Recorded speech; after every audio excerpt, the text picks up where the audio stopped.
En el tema anterior hablamos cómo es la sinapsis, cuáles son sus estructuras, cuáles son sus elementos, los tipos de sinapsis e incluso hablamos de algo de los neurotransmisores. Y explicamos que los neurotransmisores tienen dos funciones fundamentales, ya sean excitadores o ya sean inhibidores.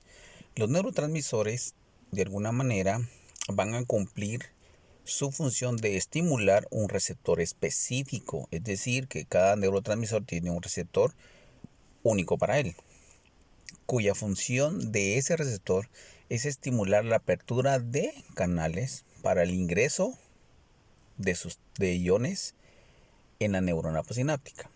Aclarando de nuevo, los neurotransmisores jamás van a entrar a una neurona, únicamente van a estimular para que otras puertas se abran.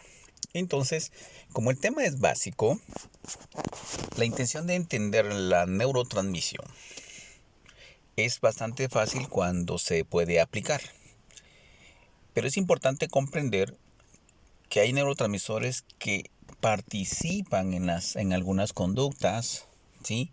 Participan en la explicación de algunos problemas o trastornos mentales o trastornos psicológicos.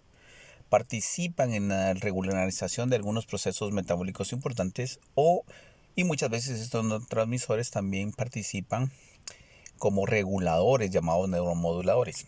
Sin embargo, la intención de este tema no es repetir lo que ya se ha hablado mucho de cada uno de los neurotransmisores. Por ejemplo, se ha dicho que la dopamina está asociado al aprendizaje, al movimiento cognitivo, está asociado al placer y al control de impulsos, incluso a las adicciones.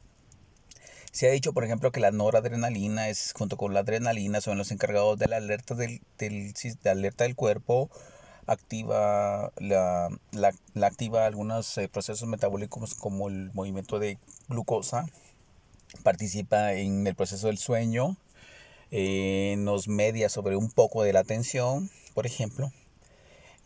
Hablar de acetilcolina con su relación del aprendizaje, con su relación al movimiento, con su relación a su activación en algunas regiones del corazón y una inactivación a nivel cerebro, etcétera, etcétera, de los GABAs, de la glicina y todo eso.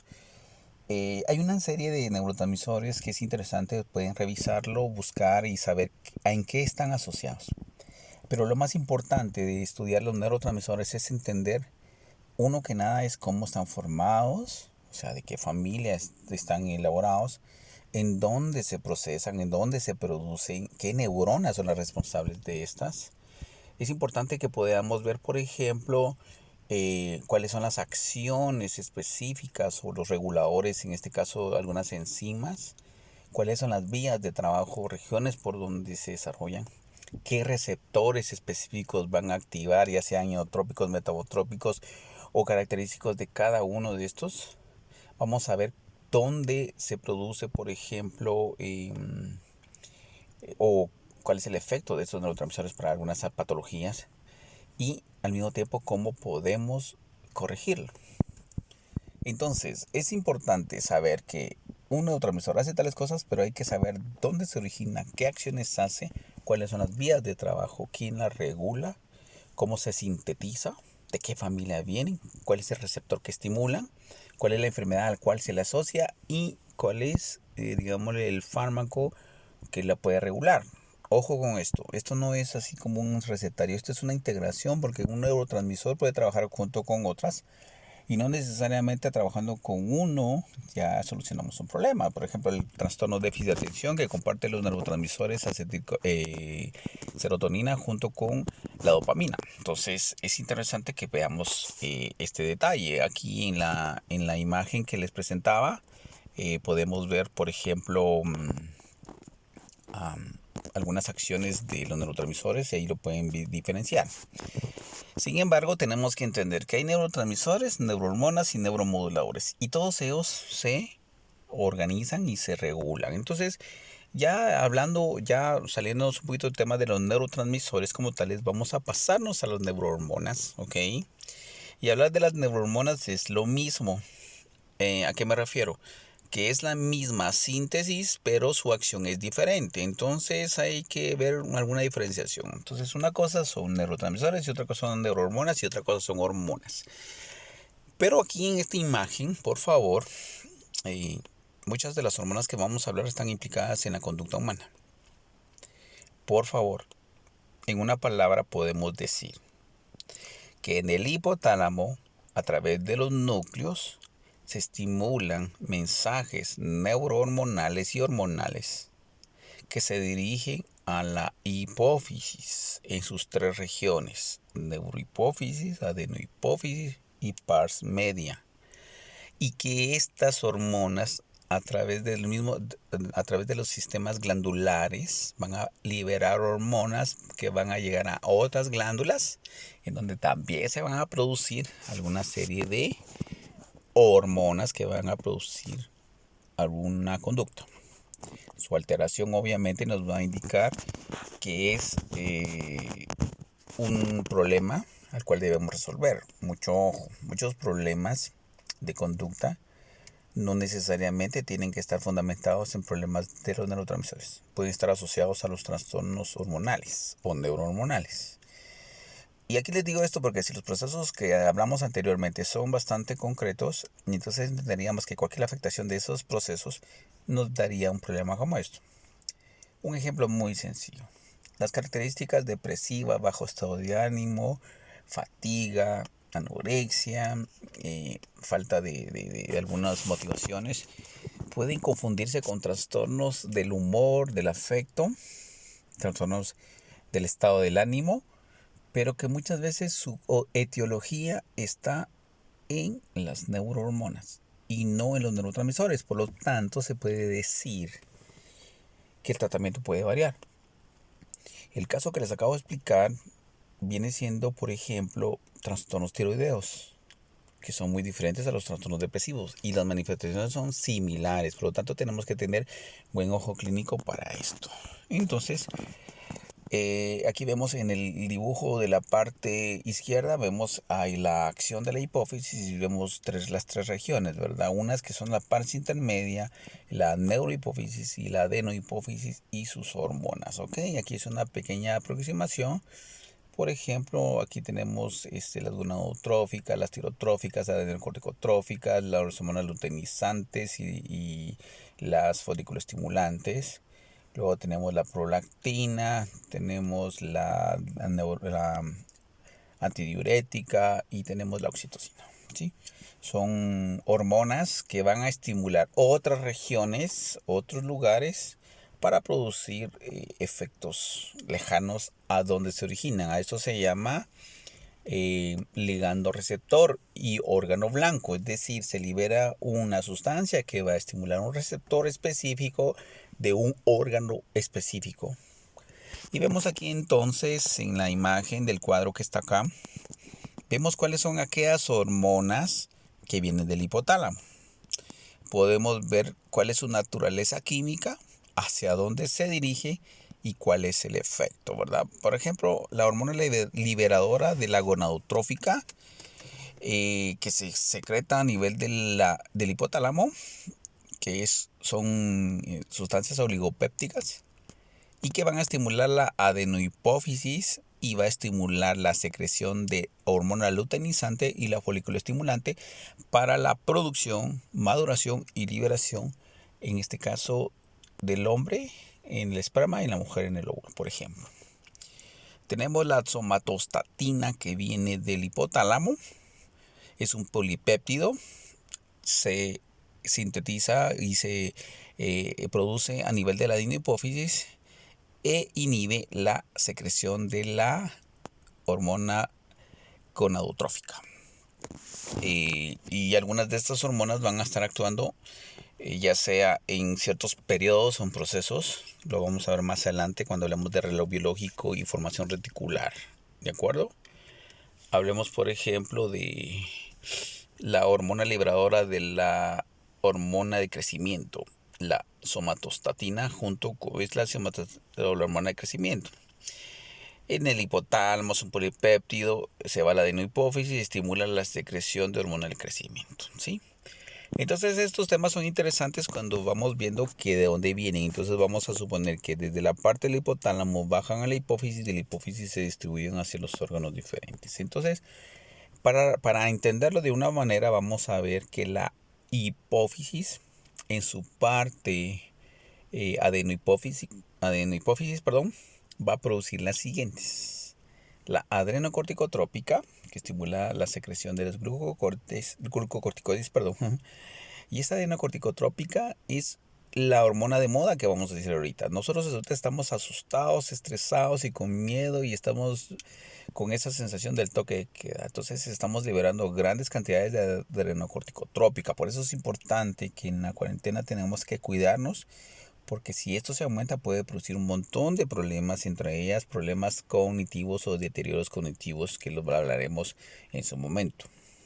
Por ejemplo, la hormona estimulante de la tiroides, que estimula la secreción de la hormona T3, T4, TSH, las gonadotrópicas, las folliculoestimulantes, la prolactina, etcétera, etcétera. Entonces, para dar un pequeño ejemplo, cualquier lesión, tumor o afectación en esa región va a producir un problema de secreción aumentada o disminuida. En la neurohipófisis tenemos, por ejemplo, la hormona antidiurética, ¿sí?, que es una hormona que también se le llama vasopresina, o algunos lo ponen de diferente forma. Es decir, pone que existe la vasopresina y la antidiurética, y todo eso está conectado con los túbulos renales, en donde lo que se controla son los niveles de agua en el cuerpo. Entonces inhibe la formación de orina, eh, actuando sobre los túbulos renales, y que hace una reabsorción de agua. Entonces, decir, esto nos controla. Pero fíjense ustedes que en este caso la antidiurética es importante, porque en la orina, el riñón también se controla lo que son las presiones arteriales, y a veces este tipo de situaciones donde hay una desregularización puede producir incluso algún problema de presión arterial. Tenemos la oxitocina, que ha sido bastante estudiada y explicada, y son liberadas en las glándulas mamarias del hombre y de la mujer. Mucho ojo, sin embargo, en el hombre no puede producir mayor cosa. Estimula la contracción de la musculatura uterina durante el parto y estimula la eyección de leche. Esto es un aspecto fisiológico que nosotros los hombres no hacemos. Sin embargo, los estudios que han encontrado en esto están asociados en conductas maternales, en conductas de apego y en conductas de empatía. Es importante que analicemos este tipo de cosas, cada uno de estos aspectos. Más adelante, en el siguiente semestre, pues podemos ver algo más de esto. Regresando nuevamente a los núcleos hipotalámicos, los que específicamente nos van a interesar, por ejemplo, es el supraóptico, que sintetiza vasopresina, el paraventricular, que sintetiza oxitocina, el perióptico, que estimula las hormonas del parasimpático, por ejemplo, el perióptico posterior, que sintetiza, por ejemplo, hormonas del sistema nervioso simpático, responde al frío, el núcleo ventromedial, que es el centro de la saciedad, de la conducta sexual femenina, el supraquiasmático, que regula los ciclos circadianos, el sueño, las regiones mamilares, que están asociados a la memoria y conducta emocional. Las regiones mamilares, o sea, los núcleos hipotalámicos, mamilares y los cuerpos mamilares, están asociados a los trastornos de déficit cognitivo, generalmente por tóxicos, y en este caso puede ser por el alcohol. Entonces así podemos mencionar, por ejemplo, varias de estas cosas. Pero todos estos neurotransmisores se van a regular. ¿Cómo se van a regular? Vamos a verlo, por ejemplo, actúan los neurotransmisores que actúan en los receptores ionotrópicos y metabotrópicos. Los neuromoduladores lo que hacen es actuar solamente en metabotrópicos. Los que abren canales iónicos, por ejemplo, el neuromodulador lo que hace es que va a actuar en algunos canales iónicos, ¿sí? El neurotransmisor que actúa modificando la permeabilidad de la membrana para la entrada de sodio y potasio. Entonces el neuromodulador lo que hace muchas funciones. Lo que hace es regular las enzimas intracelulares, para que esas sustancias químicas no sean que sean reguladas, ¿no? Entonces tenemos, por ejemplo, las que son de respuestas de posinápticas, excitadoras e inhibidoras, y que tienen latencia corta.